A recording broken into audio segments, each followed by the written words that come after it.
Bom dia, boa tarde ou boa noite, seja muito bem-vindo, seja muito bem-vinda ao Vem Comigo. Aqui eu trago dicas e estratégias para ajudar você a viver daquilo que você ama fazer. Eu sou o Flávio Moreira e eu sou um especialista em perguntas. Eu ajudo os aspirantes a empreendedores a obterem mais clareza para que eles possam seguir, para que eles possam servir com significado sem ficar patinando na vida. Então, eu quero trazer para você um tema de hoje que é profundo, hein? De onde nós viemos e o que isso tem a ver com o propósito dos nossos negócios, o nosso próprio propósito de vida e quando a gente quer empreender, como é que a gente leva isso para os nossos negócios? É sobre esse papo, a gente vai filosofar bastante nessa live de hoje, porque o buraco é mais embaixo hoje. É um assunto que eu vou trazer para você um outro ponto de vista que talvez você não tenha pensado ainda, não tenha trazido para sua mente. E eu quero trazer isso para você hoje, tá certo? Hoje, nessa conversa que a gente vai ter aqui, nesse papo filosófico, né, onde a gente vai filosofar um pouco e vai trazer muito de empreendedorismo também, mas eu vou começar filosofando bem aqui e vai ser interessante isso. Olha aí, a galera, você sabe que eu estou fazendo uma experiência, isso aqui também além de ser um Vem Comigo podcast que vai ao ar depois, mas é uma live aqui no Instagram. Felipe e Vanessa, obrigado pela presença de vocês aqui online, vocês que já estão aqui ao vivo. Muito bom, muito bom. Então vamos começar lá. Bom, é o seguinte, pessoal. Outro dia eu estava conversando, tá, com a Vanessa Pacheco, a Vanessa que é da Ignácias, ela fez o do Íntimo ao Compartilhado também, e ela estava me contando, né, o quanto tem gente que chega para ela e pergunta, ela que ela não é empreendedora de hoje, mas ela é empreendedora já de há muito tempo, que ela fez a vida toda dela profissionalmente foi empreender, ela não conhece um outro caminho, o caminho dela é esse, e ela já empreendeu em áreas diferentes, então uma pessoa com bastante experiência nisso. E o que ela estava me contando? Que muito recentemente pessoas chegam para ela e perguntam: você tem alguma ideia para me dar sobre o que eu posso fazer de negócio, ganhar uma grana extra, o que eu posso fazer para começar a vender, para ajudar ali, para eu não ficar só com o meu trabalho atual, ou o que eu posso fazer para criar um negócio? Enfim, as pessoas veem nela uma pessoa que pode dar um suporte nesse aspecto. E muito bom as pessoas verem como uma pessoa que pode dar suporte nesse aspecto pela experiência que ela tem, e as pessoas veem nela alguém que pode dar uma luz. Porém, a gente estava conversando, né, e falando sobre isso, e a gente estava chegando àquela conclusão do seguinte: nossa, como as pessoas, para esse tipo de pergunta, né, me dão uma ideia de negócio que eu posso abrir, uma coisa que eu posso ganhar uma grana extra. Olha como é interessante que as pessoas esperam do externo, de alguém de fora, uma resposta que elas deveriam saber dar para elas mesmas. Como é que eu vou saber para você qual é o melhor negócio para você abrir? Como é que eu vou saber, como é que eu vou dizer para você com certeza, olha, vai por esse caminho aqui, porque isso aqui é o que vai fazer você ganhar dinheiro e ter uma grana extra? E eu fico olhando muitas propagandas, porque a gente, nesse mundo digital conectado, seja em YouTube, em várias coisas que a gente vê por aí, cara, como que é incrível que quando a gente vê comercial de quantos comerciais aparecem, anúncios aparecem pra gente, de gente dizendo o seguinte: quer ganhar mais dinheiro? Quer ganhar dinheiro? Quer não sei o quê? Eu vou ensinar para você uma técnica para você se aprofundar, ganhar dinheiro pra caramba, para você fazer dinheiro, sair do zero, se destacar e tal, e tal, e tal, vendendo um modelo muito focado no material. Vendendo um modelo para você fazer dinheiro. Dinheiro é importante? Pra caramba! Na minha visão, dinheiro é muito importante. Não tem como a gente, no mundo que a gente vive, viver sem dinheiro. Tem? Não tem. Eu não acredito numa outra maneira. O dinheiro, a gente também precisa do dinheiro. E a gente também, na minha visão, a gente precisa aprender a gostar do dinheiro. Porque tem muita gente presa ainda a crenças que o dinheiro não é bom, que o dinheiro é sujo, que o dinheiro os afasta das coisas boas e das ações boas, quando na verdade isso não é não é verdade. Mas isso não é papo para a live de hoje. Tem outras lives, conteúdos que eu já fiz falando sobre isso. Vou voltar ainda nesse assunto em outras vezes, mas eu não quero perder o foco. Então, é importante, mas o foco é muito no material, muito em mostrar um tipo de vida, um estilo de vida que, às vezes, pode denotar, a pessoa, dependendo do outro lado, a pessoa pode ficar com inveja daquilo, pode ficar, poxa, eu gostaria tanto de viver uma vida dessa, eu estou tão longe disso, né? A minha vida está tão aqui embaixo, porque essa pessoa que está analisando está vendo pelos bastidores dela e vendo só a vitrine do outro, né? E aí a pessoa fica naquela, poxa, minha vida poderia ser melhor, mas eu estou tão distante disso. Mas quando, na verdade, a gente deveria se preocupar menos com isso. Essa visão é muito superficial, muito pouco profunda. E a vida de verdade não é essa do material. Eu não sei se você está ligada nisso, né? A nossa vida, ela não é muito no material. E às vezes eu olho para trás, né, e eu vejo quanto durante muito tempo na minha vida eu estive ligado ao material. Eu estive ligado a experiências que precisava demais do material, onde eu colocava o material em primeiro lugar, tá?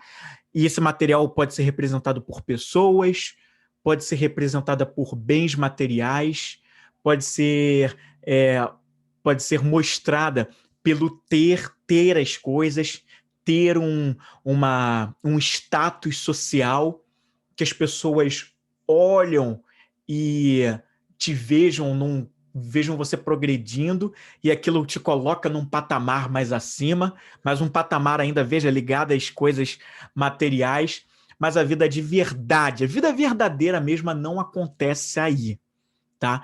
E é sobre isso que eu quero muito falar nessa live de hoje com você. E eu acho que, assim, para a gente ter um propósito mais claro sobre os negócios que a gente cria, sobre o empreendimento que a gente vai criar, eu acredito que a gente precisa se distanciar mais dessa coisa material, do empreender para ganhar dinheiro, em primeiro lugar. Claro que você vai empreender para ganhar dinheiro, sim, mas que eu acredito que esse não seja o teu principal motivo, porque o mundo para onde a gente caminha e que não está distante é um mundo que está muito próximo a uma nova fase que vem aí, que está muito mais próxima do que a gente imagina. Essa nova fase não é o do empreender para ganhar dinheiro, mas é um empreender num nível acima, é um empreender nas coisas mais sutis, e que isso sim, que é a coisa que vem do coração e que vem lá de dentro. Eu vou explicar isso para você de uma maneira maior e melhor. É claro que eu não espero que todo mundo que se depare com isso aqui vai estar preparado para ouvir essa mensagem, porque se você está nessa live de agora, ouvindo esse podcast ou assistindo esse podcast, é porque essa mensagem precisava chegar para você nesse momento, como chegou para mim e como vai continuar chegando para mim, e se você está interessada nisso, vai continuar chegando para você, não necessariamente através de mim, mas por outros meios. Mas você está aqui agora acompanhando isso porque você precisava ouvir essa mensagem. Então fica aqui comigo, porque vai ser muito interessante. Vai ser coisa para, explodir a cabeça, abrir a mente, talvez, e se você estiver disponível para isso nesse momento, tá? De abrir a cabeça a esse ponto.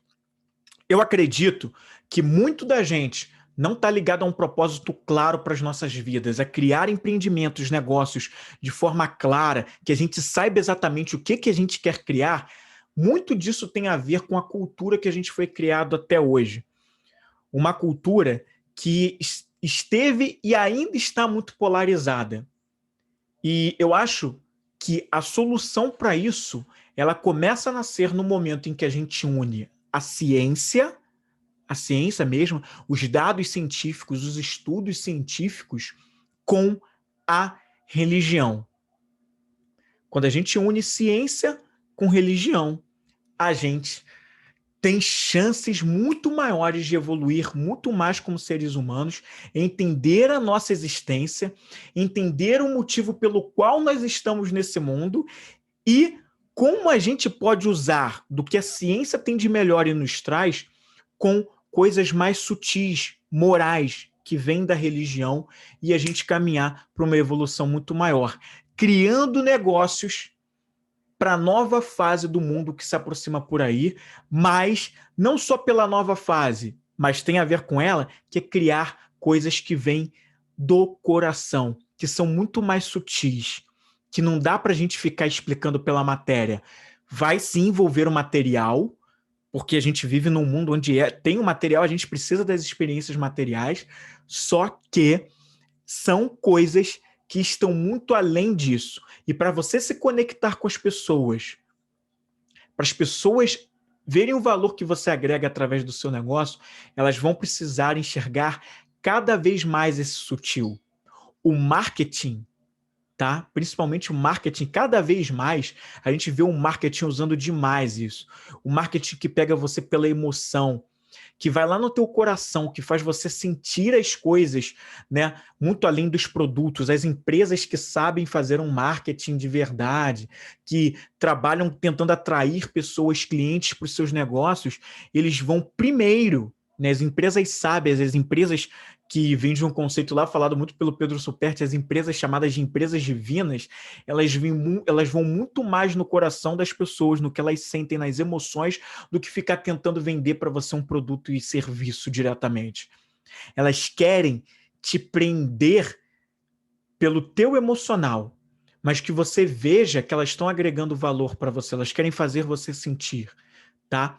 Então, eu acho que quando a gente une ciência, a religião, as coisas morais, né, com os estudos científicos, a gente vai muito mais longe. E eu eu vou procurar mostrar isso para você de forma mais concreta aqui.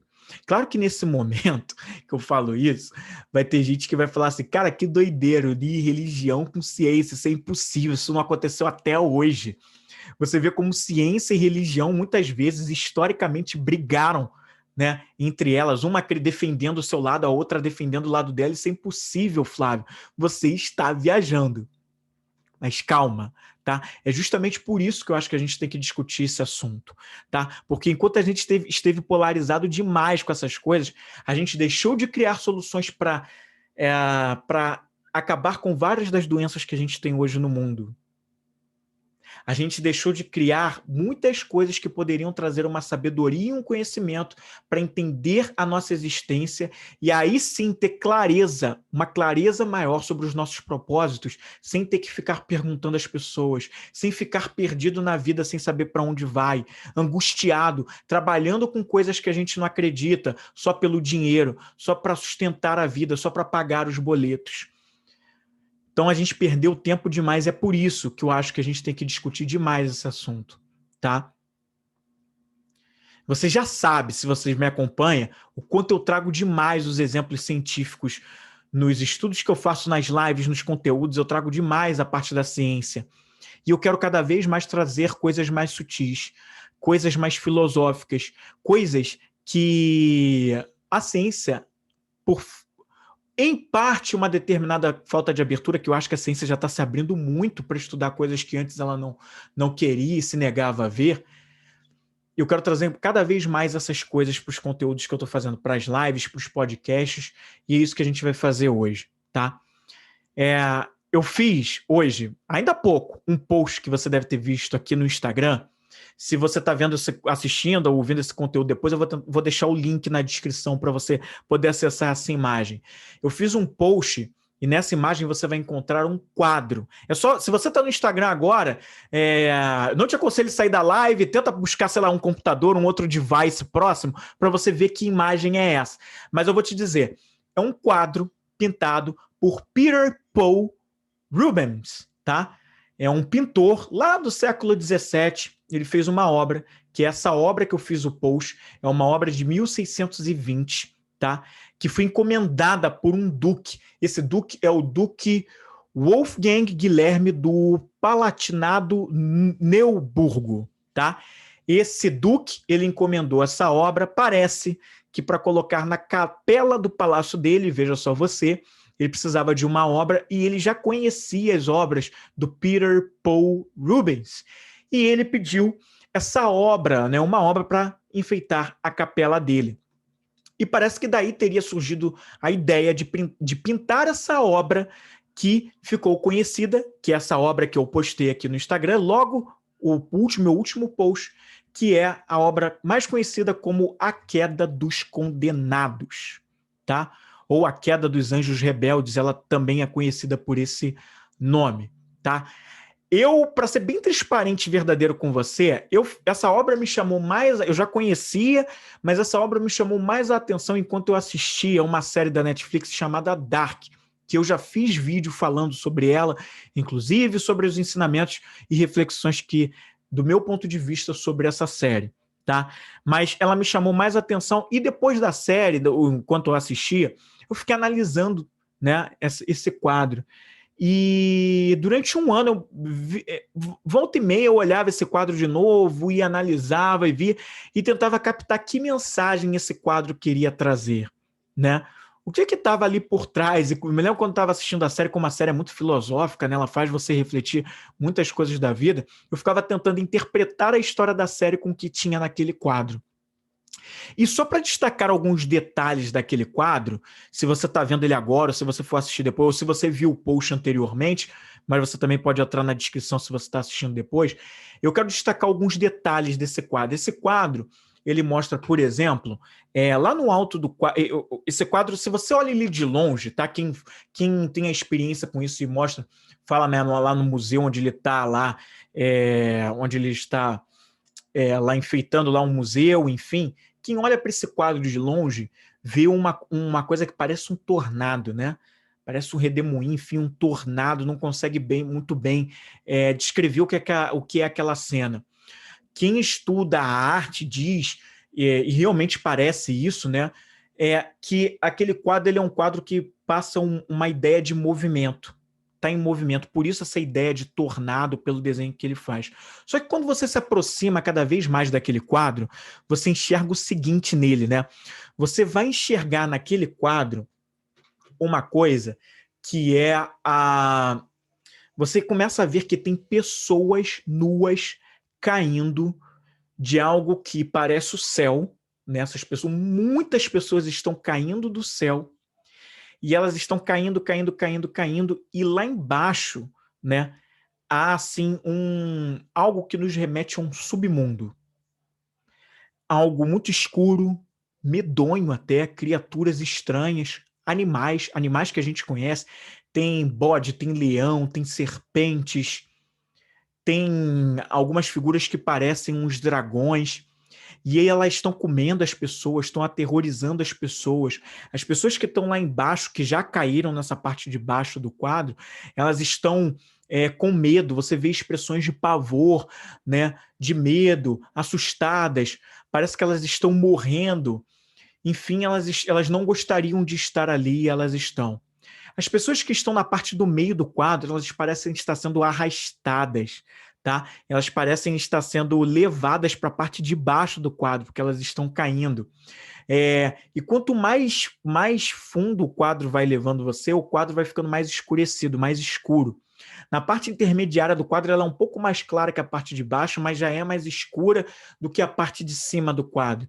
E nessa parte do meio do quadro, as pessoas estão caindo com medo da queda, não estão entendendo aquela queda. Você vê pessoas magras, pessoas mais cheinhas, você vê pessoas, mas todas elas com muito medo do que está acontecendo.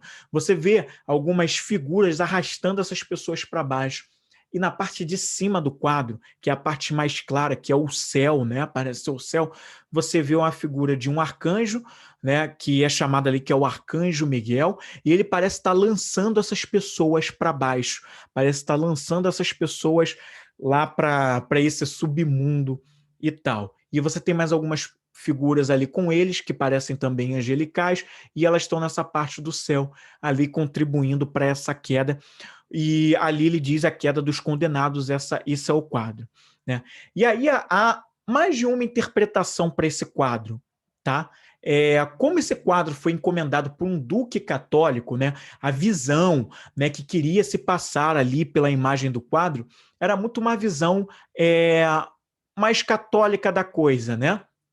mostrando os pecados capitais, né, através dos corpos das pessoas, né, que estão aparecendo no quadro. Então, há interpretações que levam a gente a interpretar os pecados, os 7 pecados capitais através desse quadro, né, para mostrar para as pessoas que se elas pecassem e usassem daqueles pecados, cometessem aqueles pecados, elas seriam encaminhadas para o inferno, para o submundo, enfim, e tal, e tal, e tal, e não alcançariam o paraíso que está no céu.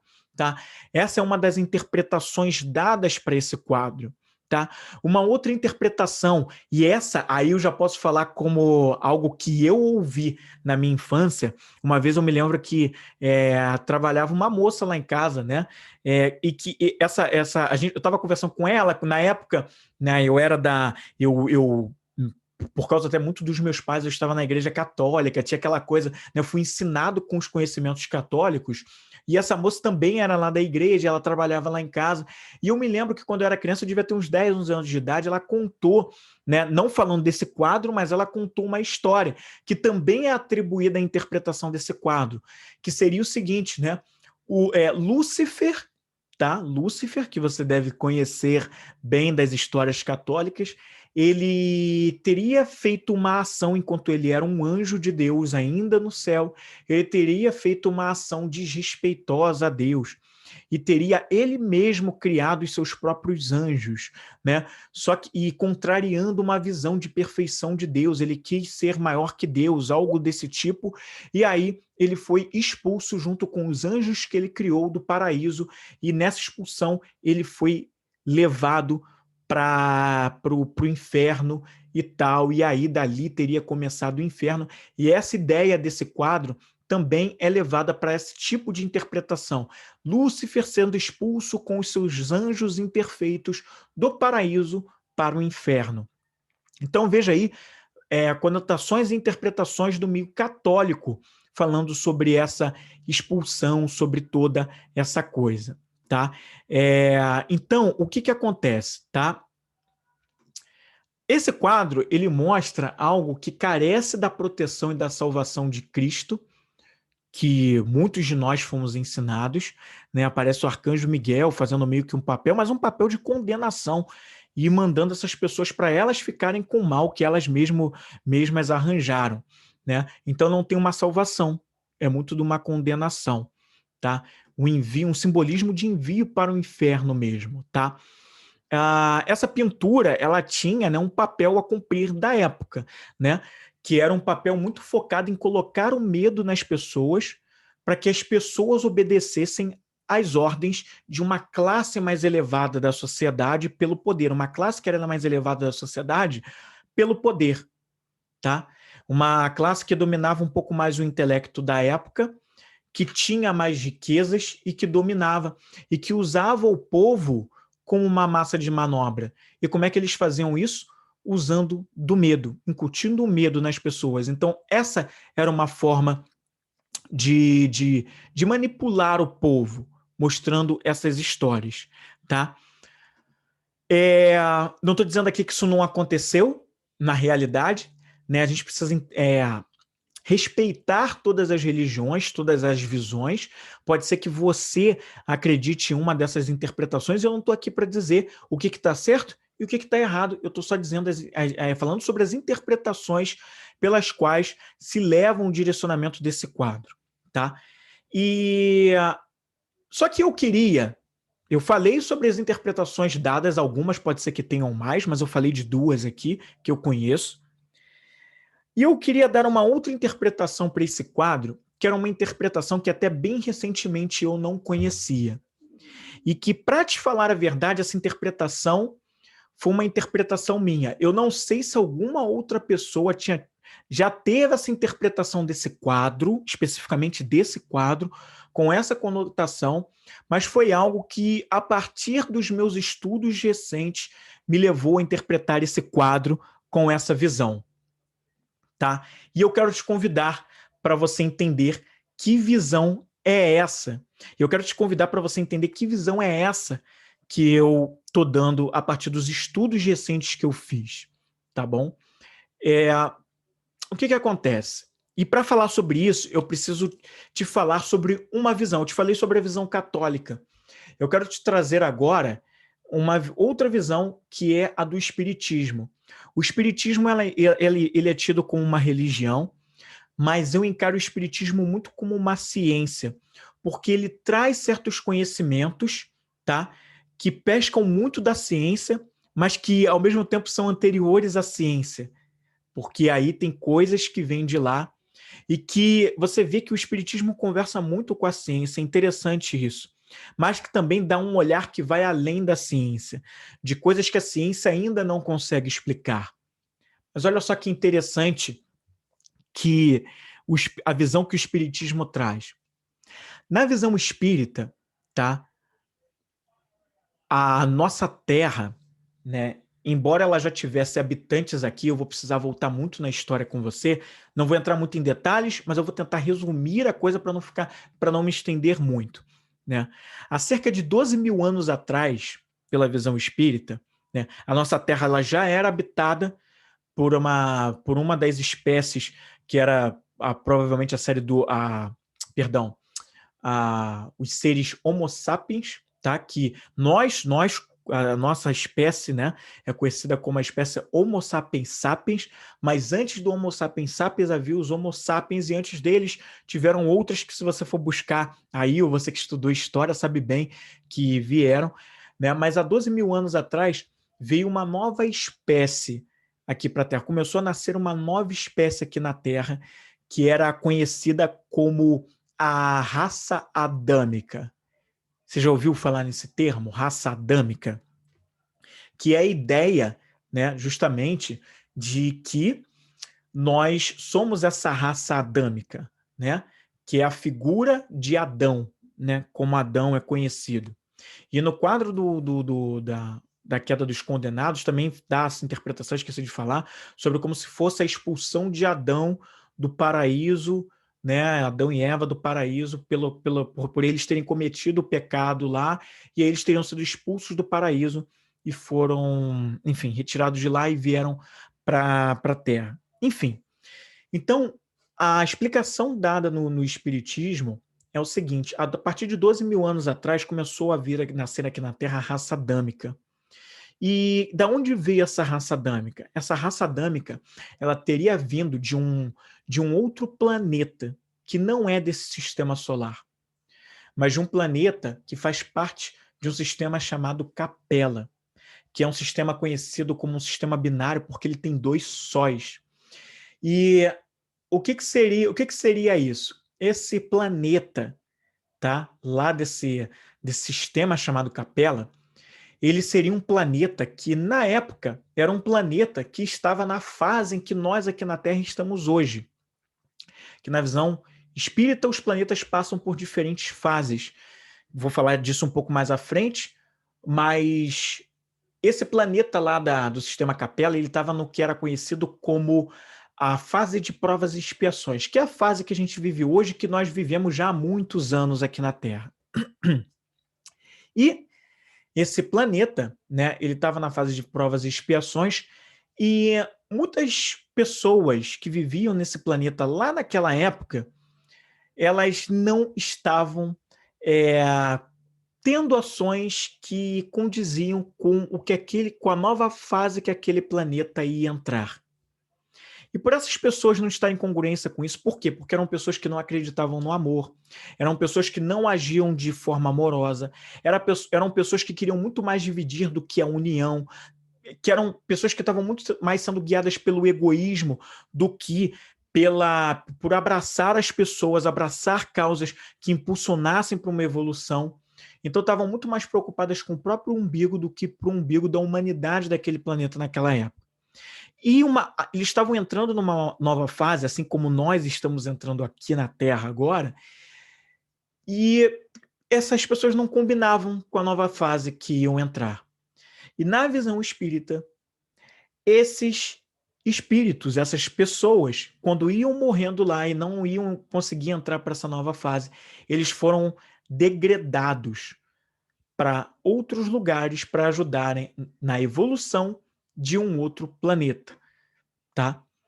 eles foram degradados porque eles não combinavam com aquela vibração que o planeta deles precisava, e ao mesmo tempo tinha um outro planeta, a Terra, que precisava evoluir, porque a Terra ainda estava muito primitiva, homens das cavernas, né? Não tinha cidades, não tinham carros, não tinham prédios, não tinha tecnologia, não tinha ciência.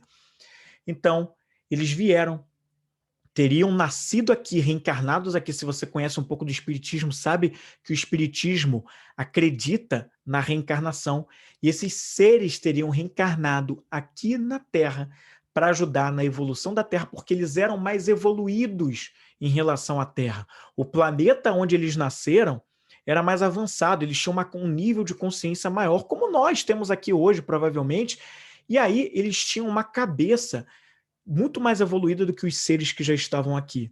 E aí, eles teriam nascido aqui para ajudar na evolução da Terra e, ao mesmo tempo, espiar aquilo que eles precisavam. Espiar o que é? Purificar os pensamentos deles. Entrarem numa vibração de mais amor, aprender coisas que eles não aprenderam lá no planeta deles e que eles precisariam passar por provas maiores aqui na Terra, que ainda era um planeta primitivo, ainda nas cavernas, sem nada, para terem que evoluir. Imagina nós tendo Wi-Fi, geladeira, micro-ondas, ciência, evolução, conexão com redes sociais, aviões, tecnologia, tudo mais que a gente tem. De repente, de uma hora para outra, a gente sair daqui depois que a gente morre e a gente ter que nascer num outro lugar que não tem nada disso. Só tem planta, mato, caverna, tendo que fazer o fogo, que a gente hoje só pega um fogão, gira um botão e vem o fogo, a gente tendo que bater na pedra para fazer fogo, não sei o que, jogar palha para fazer fogo. A gente, para se esconder da chuva, não pegar chuva, tempestade, a gente tem que se abrigar nas cavernas. E a gente pensa assim, caraca, mas era tão fácil, agora eu estou tendo que fazer tudo isso. Imagina você sem nada disso. E segundo o Espiritismo, eu não vou entrar muito nesse detalhe aqui hoje, mas segundo o Espiritismo, essas pessoas quando reencarnavam aqui, elas reencarnavam com uma breve consciência de que elas tiveram aquilo um dia. O que era aquilo? Elas estiveram num lugar mais avançado, que para elas, aquele planeta delas, embora não fosse perfeito ainda, mas era um planeta que era um paraíso, tinha tudo na mão, como a gente tem hoje aqui na Terra. De repente, elas já não tinham mais nada daquilo. E aí? E elas reencarnavam aqui sabendo, pelo menos tinham uma vaga memória de que elas já tiveram aquelas facilidades um dia. Em que elas tinham pessoas queridas que estavam lá e elas já não estavam mais naquele lugar.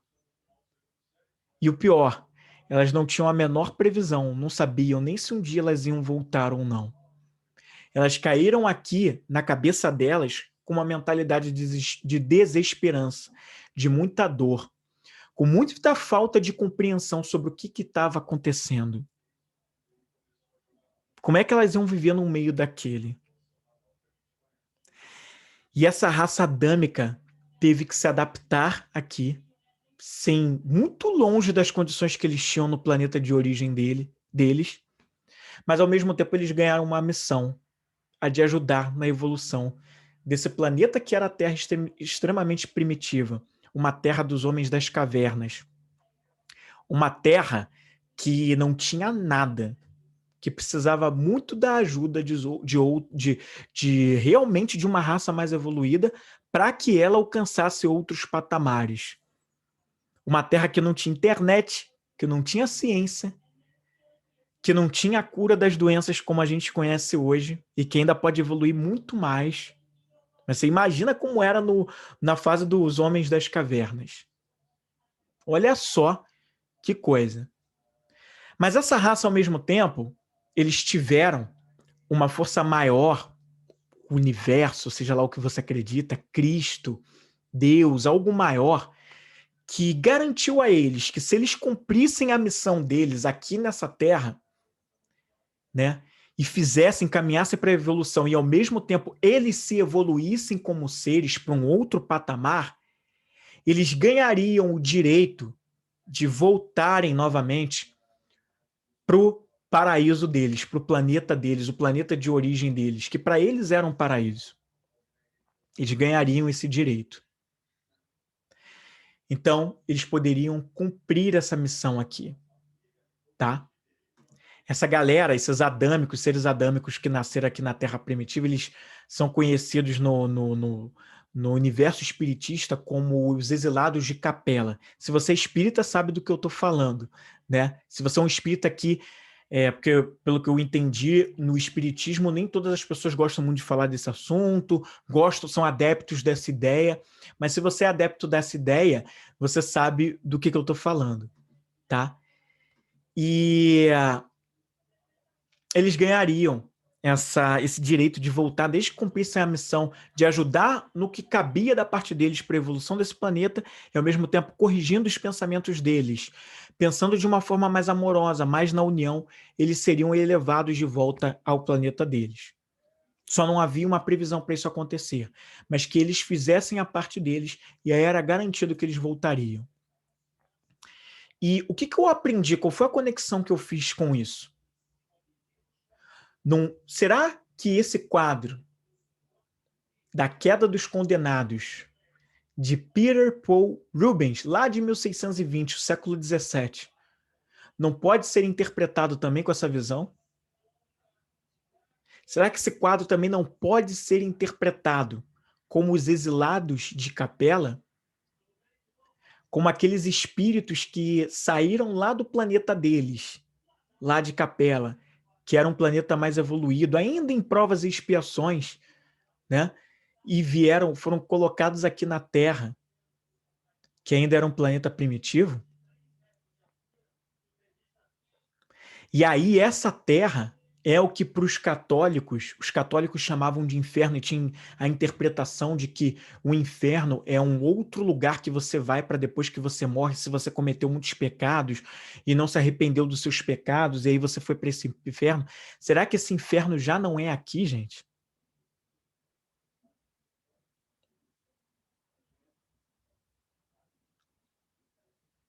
Será que esse inferno já não é aqui?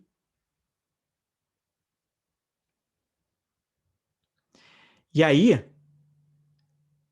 tem uma frase que eu gostaria de dividir com você, que é o seguinte, é uma frase de Shakespeare, que talvez você já tenha lido, já tenha ouvido falar nela, que é o seguinte: o inferno está vazio e todos os demônios estão aqui. Eu não sei se Shakespeare tinha a mesma interpretação que eu. E antes de eu falar sobre isso, deixa eu falar de novo a frase para você. Shakespeare disse assim: o inferno está vazio e todos os demônios estão aqui. E na minha interpretação, que comunga com essa ideia, a interpretação que é o outro lado de ver a queda dos condenados, será que esse inferno já não é a terra em que a gente vive aqui?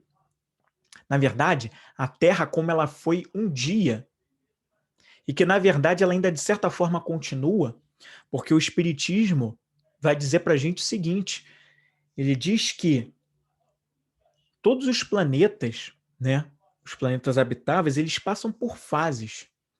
Eles têm a fase de primitivo, que é depois que eles se formam, que é a fase primitiva, as vidas muito menores, né, microbactérias, bactérias, enfim, coisas muito pequenas. Também é a fase onde você tem os primeiros seres, como os seres humanos, né, que vão se formando ali, ainda nas cavernas, né, animais que podem ser dinossauros ou parecidos com eles. No caso da Terra, foram os dinossauros, mas os outros planetas vai lá saber o que foi exatamente, mas podem ter sido seres parecidos, né? E você tem a fase que é de um avanço maior de tecnologia, da ciência, de consciência do homem, que é a fase seguinte, que é a de provas e expiações, que é onde as pessoas já têm mais consciência, têm tecnologia, têm ciência, mas moralmente e eticamente, né, as pessoas ainda vibram muito baixo, né? Tem muita corrupção, tem muita roubalheira, tem muito egoísmo, tem muito materialismo, por isso o egoísmo, né? Aliás, o materialismo é explicado muito pelo egoísmo, o apego à matéria, que eu quero dizer, né? Então, essa é a fase da provas e expiações, né? Onde você já tem muito avanço. Primeiro caminha para algum tipo de avanço, depois tem muito avanço, mas ética e moralmente ainda está muito abaixo. Predomina mais o mal do que o bem, e daí a gente começa a entender, né? Por que a Terra tem muitas coisas que a gente fica, ai meu Deus, essa corrupção, isso não acaba, o homem não tem jeito mesmo. O homem é brincadeira. Olha esse país que a gente está, nada evolui. Segundo o Espiritismo, faz parte, isso tudo que a gente está vivendo faz parte do que é essa fase da Terra. Ah, Flávio, mas já tem muito tempo que a gente está vivendo isso. Já tem muito tempo. Porque faz parte da fase em que a gente vive. Tem muito tempo isso aí. E vai continuar durante um tempinho. Só que eu quero te chamar a atenção para a fase que vai começar a mudar, que é a fase seguinte. Depois dessas provas e expiações, segundo o Espiritismo, vem a fase de regeneração, que é uma fase onde a gente avança absurdamente em termos de tecnologia. Muitas coisas impensáveis para o que a gente vive hoje avançam muito mais.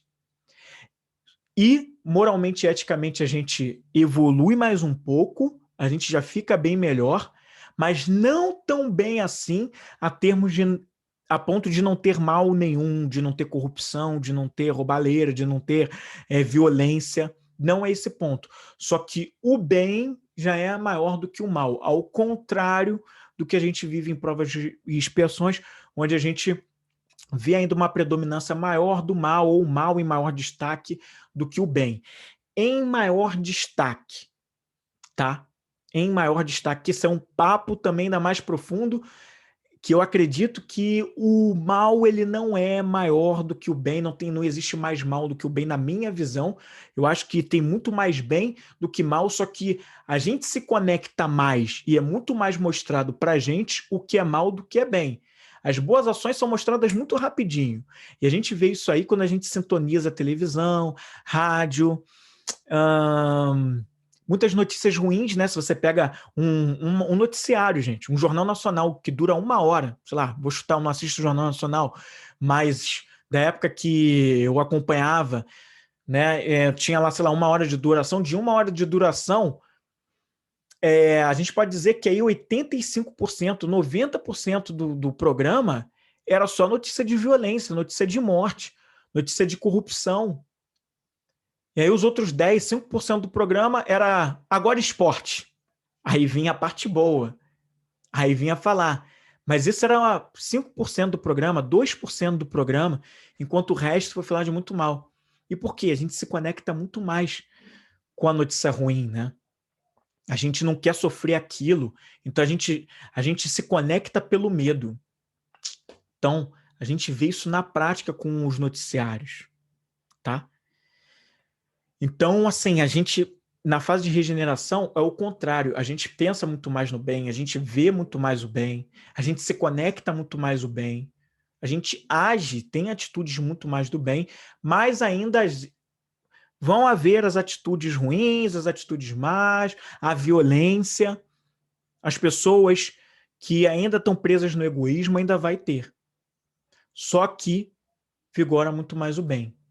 Existe a outra fase, que é uma fase que ainda vai levar muito mais. A gente, na verdade, aqui na Terra, segundo o Espiritismo, a gente está nessa fase de entrar para o planeta de regeneração. A gente ainda está em provas e expiações, mas a gente está há pouquíssimos anos de entrar no provas e expiações.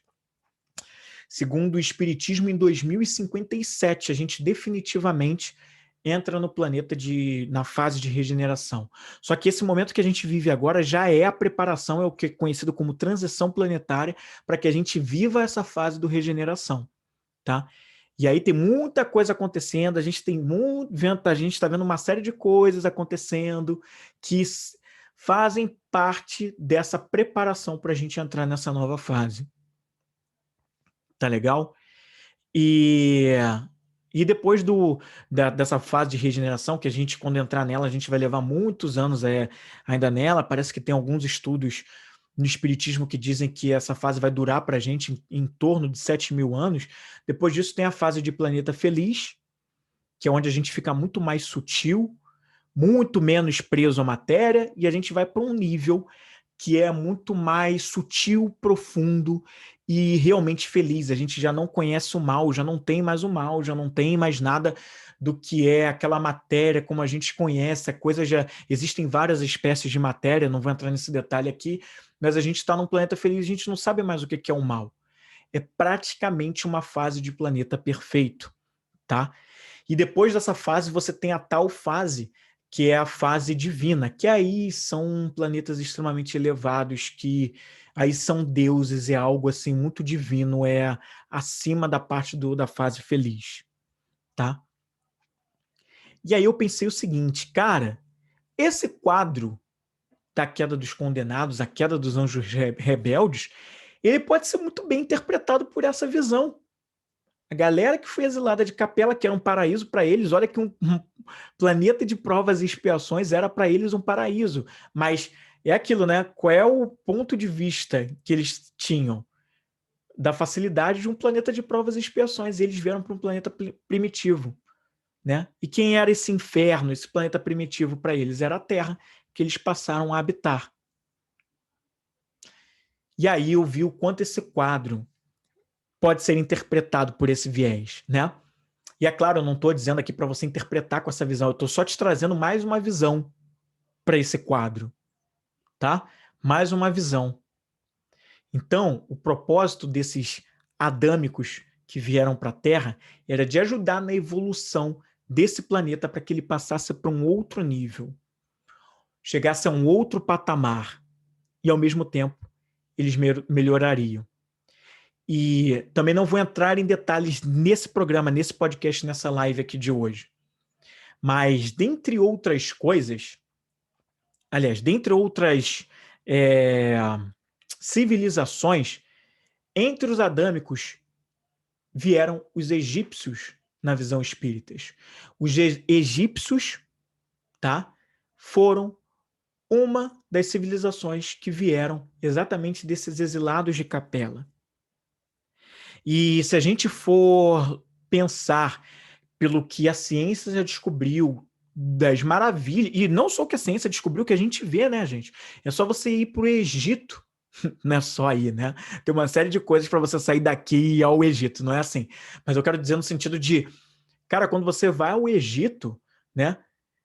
Ou quando você assiste um filme, ou você vê um documentário, você vê fotos, vocês, que obras maravilhosas os egípcios criaram, pirâmides incríveis. E se você estudar a história das pirâmides, se você ver a análise matemática das pirâmides, o como cada coisa ali parece ter sido extremamente pensada. E o quanto aquilo se aproxima de uma perfeição absurda de cálculos de distância em relação a certas estrelas.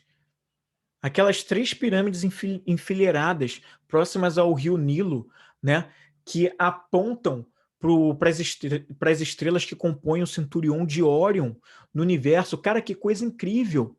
Será que aquilo foi por acaso? Ou por acaso, como diz o Kai Bailion, é só uma coisa que a gente não consegue explicar e a gente chama aquilo de por acaso, né? Internamente, os desenhos que existem nas pirâmides, os escritos que aparecem por ali, as coisas e o simbolismo todo por trás daquela civilização que já pareciam ter criado aquilo propositalmente para que nos mostrassem, no mundo de hoje, que eles já sabiam o que a gente está começando a descobrir e o muito mais que vem pela frente aí que a gente ainda nem sabe, que a gente ainda vai descobrir nos próximos anos. Entende a profundidade disso? E o quanto o conhecimento dele, científico, medicinal, ajudou na evolução de nós, seres humanos aqui na Terra, e que a gente usa até hoje. A matemática, a geometria, as teorias geométricas, matemáticas, a ciência, muita coisa começou ali. E os gregos pegaram muito dessa fonte dos egípcios, né? Daí os filósofos que vieram alguns anos depois dessa civilização egípcia, Platão, Sócrates, Epiteto, enfim, que buscaram muito dessas fontes. E segundo o Espiritismo, os egípcios teriam sido a primeira civilização, não sei se é completa ou total, não tenho esse conhecimento para te dizer, mas eles teriam sido a primeira civilização que conseguiu voltar para o paraíso deles, lá para o planeta deles de origem. Eles teriam sido a primeira geração que conseguiu esse retorno lá para a capela, porque eles cumpriram com a missão de ajudar na evolução daqui da Terra e deixaram conhecimentos incríveis para a evolução daqui, e provavelmente eles também purificaram seus pensamentos. Provavelmente eles saíram de sofrimento, de dor, de egoísmo, de apego à matéria, para ir para coisas muito mais sutis, que a gente na matéria grosseira não consegue explicar. E aí eles entenderam o real sentido da vida e ganharam o direito de voltar para o paraíso deles. Entende a profundidade disso?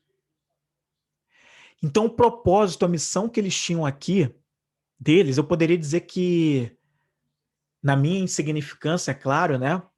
Podem ter coisas muito maiores do que eu posso explicar aqui, mas eles cumpriram duas missões que eu consigo enxergar aqui.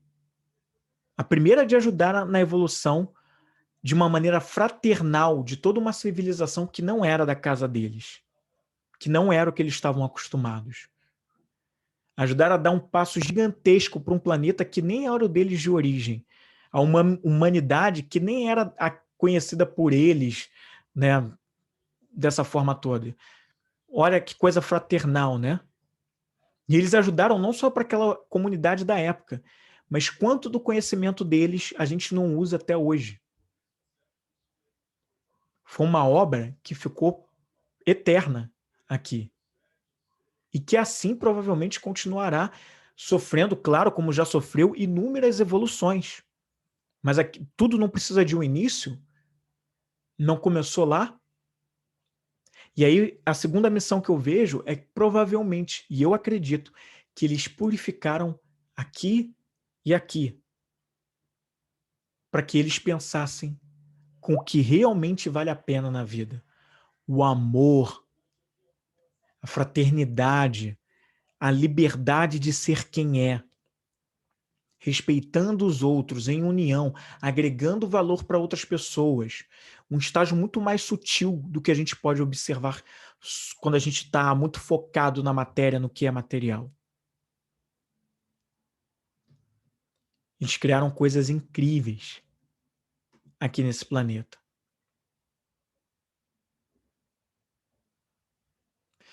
É por isso que eu acredito que os negócios eles precisam ser focados no que a matéria grosseira não pode ver. A nossa missão enquanto empreendedores, tá, é a gente trazer aquilo que a maioria ainda não consegue ver, mas que consegue sentir.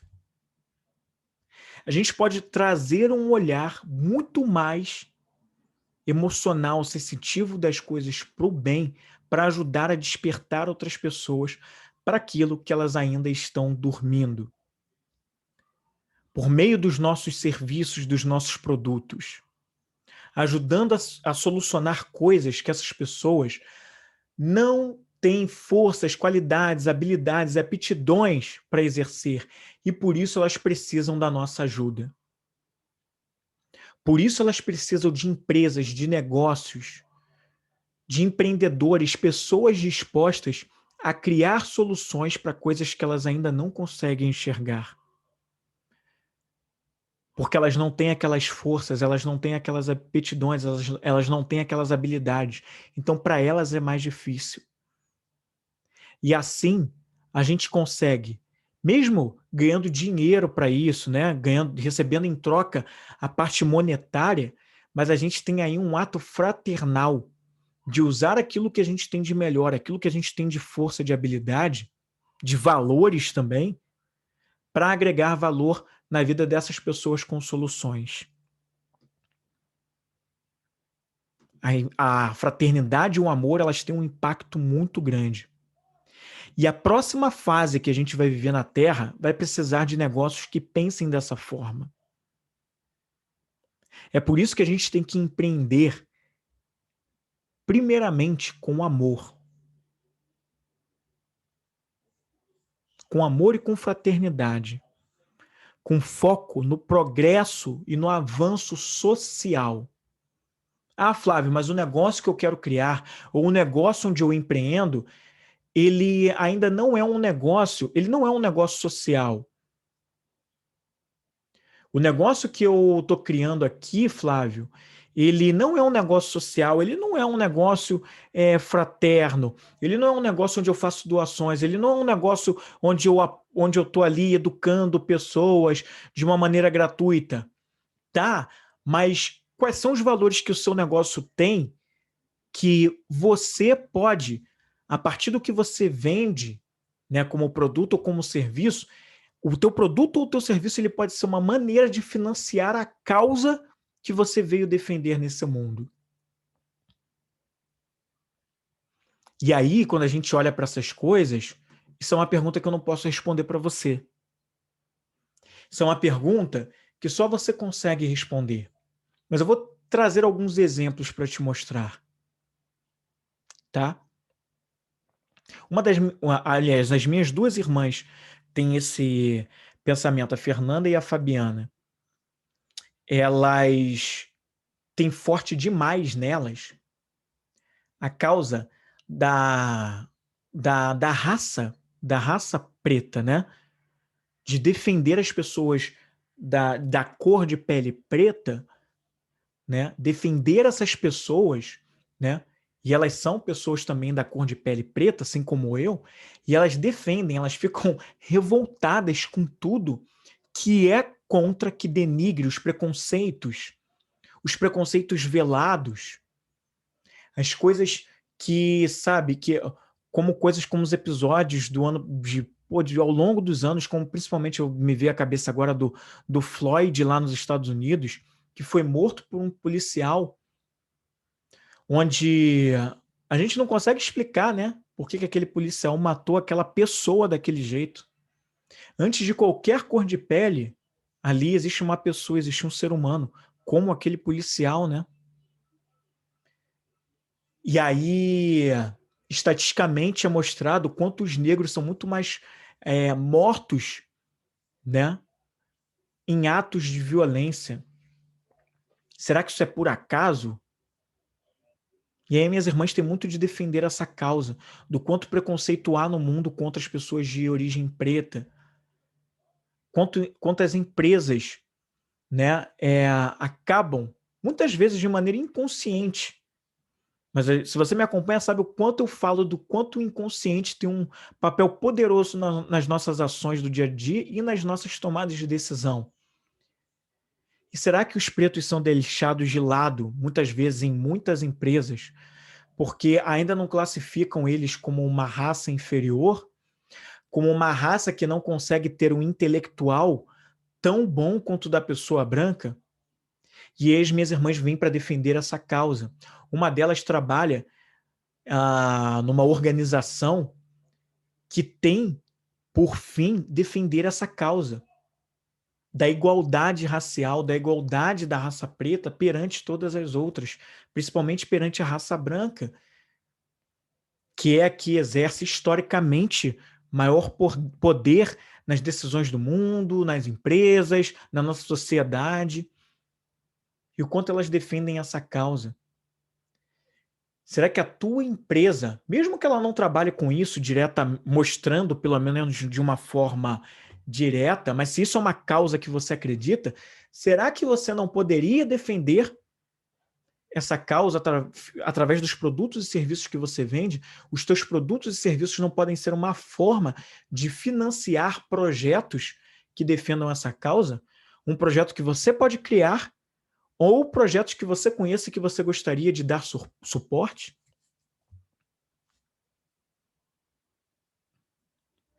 Tem um outro caso muito interessante.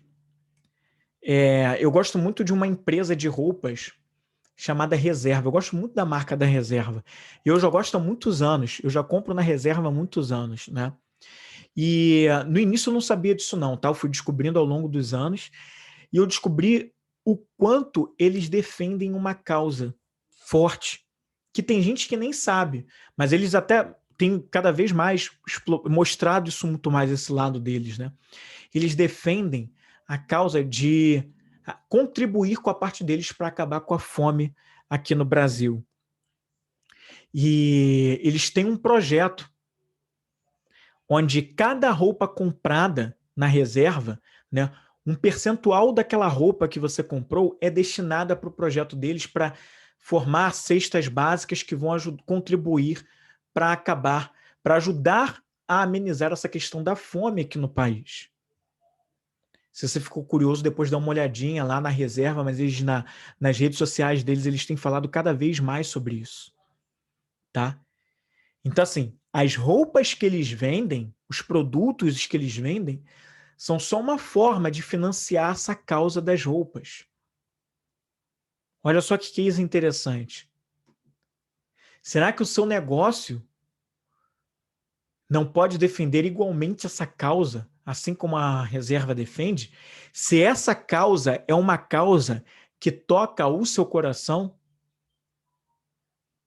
olha aí o propósito, olha aí a missão. Olha aí a fraternidade que o mundo de regeneração, que o Espiritismo fala, está pedindo da gente cada vez mais. Fraternidade, igualdade, liberdade de ser quem é, ajudando as outras pessoas. E aí, assim mesmo, você também evolui. Para que um dia você vá para o paraíso.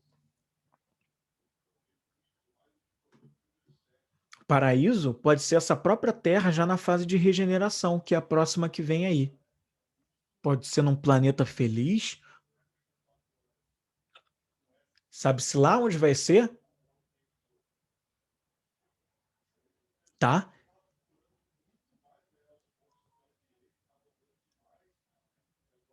Então, quais são os seus talentos, as habilidades que poderiam ser usados para fazer o bem, enquanto você também faz isso como ofício? Eu vou repetir. Quais são os seus talentos e habilidades que poderiam ser usados para fazer o bem, enquanto você também faz isso como ofício? Boa tarde, Cadu. Obrigado pela presença, cara. Passou uma galera aqui, mas eu tô tão imerso no assunto, perdão, eu não cumprimentei a galera que foi passando aqui na live. Então, vê como é que é um nível muito mais profundo? Como as suas habilidades e seus talentos podem ser usados para defender uma causa com o negócio que você tem, com o negócio que você quer criar. E se essa causa ela não existe ainda, qual causa que você gostaria de criar para que você mesmo lidere como um movimento? Qual causa você gostaria de criar para liderar um movimento através da sua empresa, do seu negócio, e que você ainda não viu essa causa por aí? Você já pesquisou, você já olhou, você sente que não existe, mas você gostaria de criar. Pô, essa causa não existe não, Flávio. Eu gostaria de criar uma, mas não existe. Mas você pode criar, você tem o livre-arbítrio, você tem o poder, você tem o poder de cocriação, você pode fazer isso. Por que não você ser o líder de uma causa que você quer criar? Quais são as causas que existem hoje no mundo que, pelos valores e forças que você tem, você gostaria de defender? Entendeu isso? Entende isso?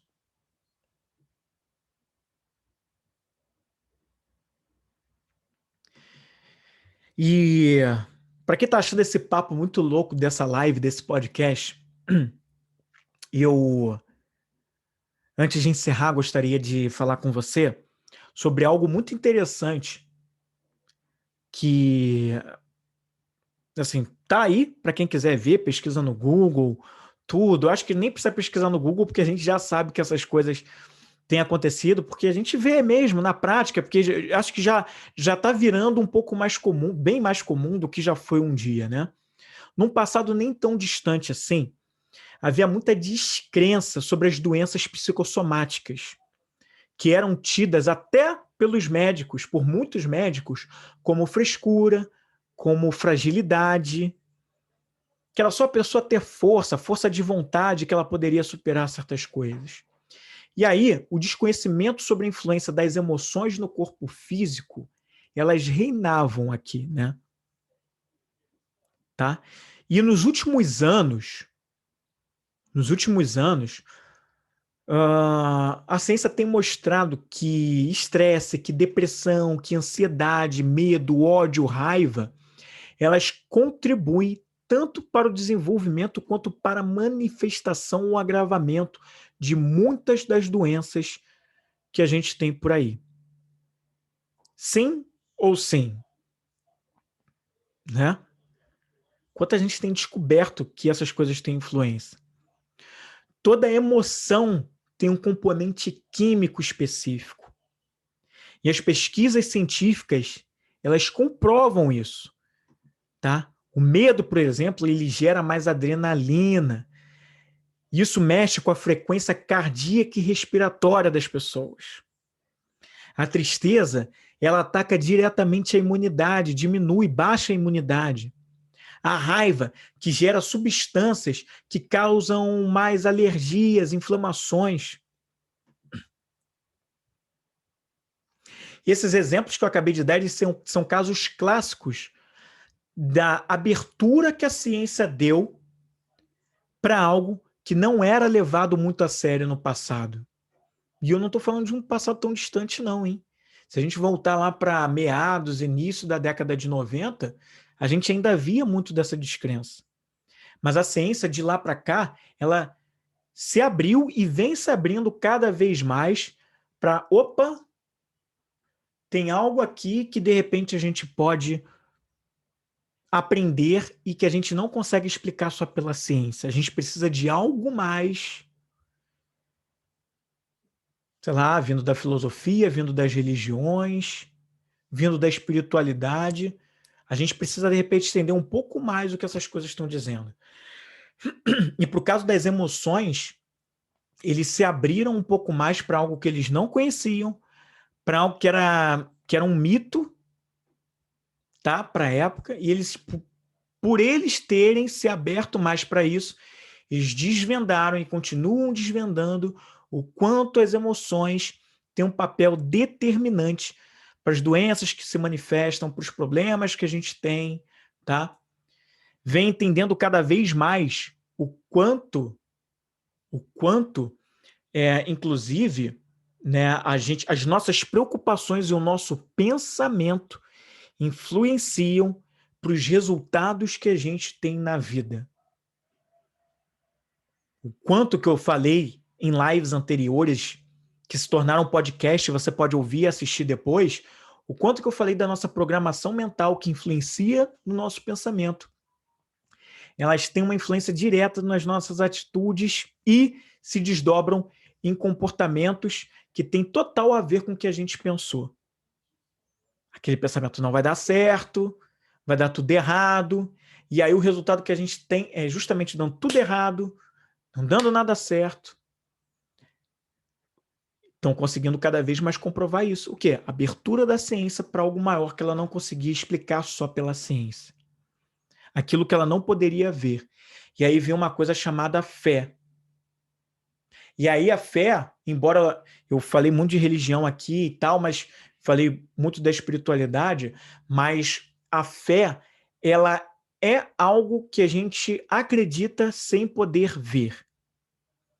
A gente acredita muito certo daquilo sem a gente poder ver. Isso é fé.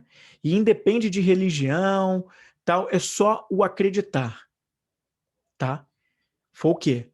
Uma fé da ciência em, pô, vamos investigar isso aqui, vamos entender.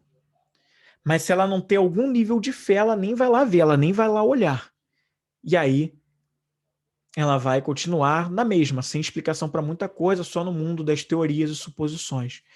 E olha o quanto quando ela se abre, ela cria soluções muito maiores para a gente evoluir em termos de soluções de problemas gravíssimos que a gente tem na nossa sociedade. Para doenças, para coisas que a gente ainda não conseguiu arranjar soluções e que melhorariam o nosso estilo de vida. Olha a diferença que isso faz. E aí eu queria trazer também um outro lado para fechar aqui. E o que também as religiões também podem aprender com a ciência para que a evolução daqueles pontos que ela ainda rejeita demais na ciência, eles possam ser revistos e assim a gente consiga avançar mais pela razão. Mais o uso da razão também dentro das religiões. Porque é isso, né? É a ciência cedendo por um lado e se abrindo mais para aprender com a religião, mas igualmente a religião também se abrindo mais para aprender com a ciência. E quando isso acontece, muito mais soluções vêm para o mundo que a gente tem aqui. E a gente, que não é cientista, que estamos aqui nesse meio, só recebendo influências de um e de outro, o que a gente precisa aprender para os dois, ou ajudar os dois a se unirem, a criarem um ponto em comum para ajudar a todos nós? Fraternidade. O que a gente precisa fazer para ajudar na união desses dois grupos, ciência e religião, para que a gente se beneficie disso e todos nós caminhemos para uma evolução maior? Por isso, eu acredito que os negócios eles têm que ser cada vez mais pensando nessa união de religião com ciência, de mente aberta, de mente de progresso, de avanço, que não cai mais naquela de ir só pela explicação de um ou só pela explicação de outro, mas de ir pela explicação do que une os dois, o ponto em comum, e ajudar a fazer com que cada vez mais eles andem juntos, porque só quem ganha somos todos nós. Os nossos produtos e os nossos serviços dependem dessa união para que a gente crie soluções grandiosas para a evolução da nossa sociedade como um todo, tá?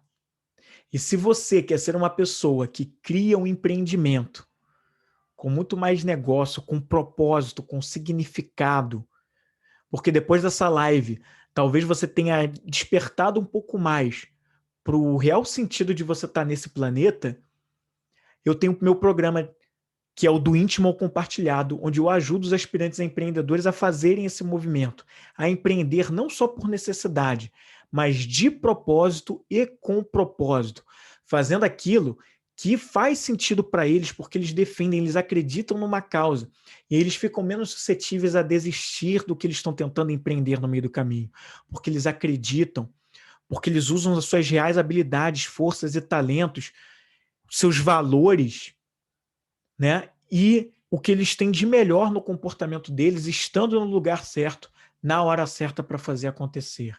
Não são mais peças usadas como um joguete no tabuleiro da vida. Eles criam a própria realidade a partir daquilo que cabe a cada um deles e fazem a diferença no mundo.